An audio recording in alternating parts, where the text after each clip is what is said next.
ఏపీలోని గోదావరి పరిసర ప్రాంతాల్లో భూ ప్రకంపనలకు సంబంధించి మరింత సమాచారం మా ప్రతినిధి మహేష్ అడిగి తెలుసుకుందాం.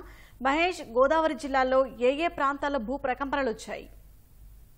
షాహీన్, ఇవాళ ఉదయం ఏలూరు జిల్లాలోని పలు ప్రాంతాల్లో భూ ప్రకంపనలు సంభవించాయి. ముఖ్యంగా గోదావరి పరివాహక ప్రాంతాలైనటువంటి కుక్కునూరు, వేలేరుపాడు, బుట్టాయిగూడెం, కొయ్యలగూడెంతో పాటు జంగారెడ్డిగూడెం పట్టణం, అలాగే ఏలూరు నగరంలో కూడా పలు చోట్ల ఈ భూ ప్రకంపనలు స్వల్పంగా కనిపించాయి. ఉదయం 7 గంటల 26 నిమిషాల నుంచి కొన్ని సెకండ్ల పాటు 4 నుంచి 5 సెకండ్ల పాటు ఈ ప్రాంతాల్లో అన్నింటిలో కూడా భూ ప్రకంపనలు స్వల్పం కనిపించాయి. ఆ సమయంలో ఎవరైతే నివాసాలు ఉన్నారో వాళ్ళందరూ కూడా ఒక్కసారిగా ఆందోళనకు గురయ్యారు, భయభ్రాంతులకు గురై వాళ్ళందరూ కూడా ఇళ్ల నుంచి బయటకు వచ్చారు. చాలా మంది కూడా ఆ సమయంలో ఉదయం పూట కొంతమంది ఆరు బయట కూర్చొని టీ తాగుతున్నారు, కొంతమంది అపార్ట్మెంట్ బాల్కనీలో కూర్చొని పేపర్లు చదువుతున్న సమయంలో ఒక్కసారిగా ఏదైతే ఈ కనిపించినటువంటి భూ ప్రకంపనలతో వాళ్ళందరూ కూడా పరుగులు దిగిన పరిస్థితి కనిపిస్తుంది. కొన్ని చోట్ల ఇళ్లలో ఏదైతే ఉన్నాయో సామాగ్రి, అల్మరలో ఉన్నటువంటి సామాగ్రి కూడా అది ఎంత కింద పడిన పరిస్థితి మనకు కనిపిస్తూ ఉంది. ముఖ్యంగా ఏదైతే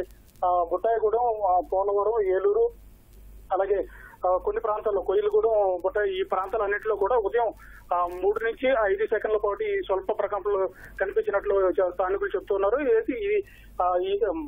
ఈ స్థానికులు చెప్పే విషయాలను బట్టి అయితే గతంలో ఎప్పుడు కూడా ఇలా జరగలేదు. ప్రస్తుతం ఏదైతే ఇవాళ ఉదయం జరిగింది ఇదే తొలిసారి తాము దీన్ని లైవ్ లో ఎక్స్పీరియన్స్ చేసామని కూడా చాలా మంది వాళ్ళ అభిప్రాయాలు వ్యక్తం చేస్తున్నారు. కొంతమంది ఉదయం పూట కార్యాలకు వెళ్లే వాళ్ళు, అలాగే పాఠశాలకు వెళ్లే హడావిడిలో ఉన్న సమయంలో కూడా వంట తయారు చేస్తూ ఉన్నారు.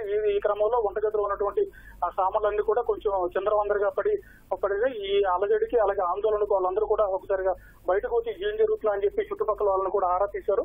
వాళ్ళందరూ కూడా ఒకసారిగా ఏదో కళ్ళు తిరిగినట్టు అనిపించాయి, కాళ్ళ కింద భూమి కదిలినట్టు అనిపించింది.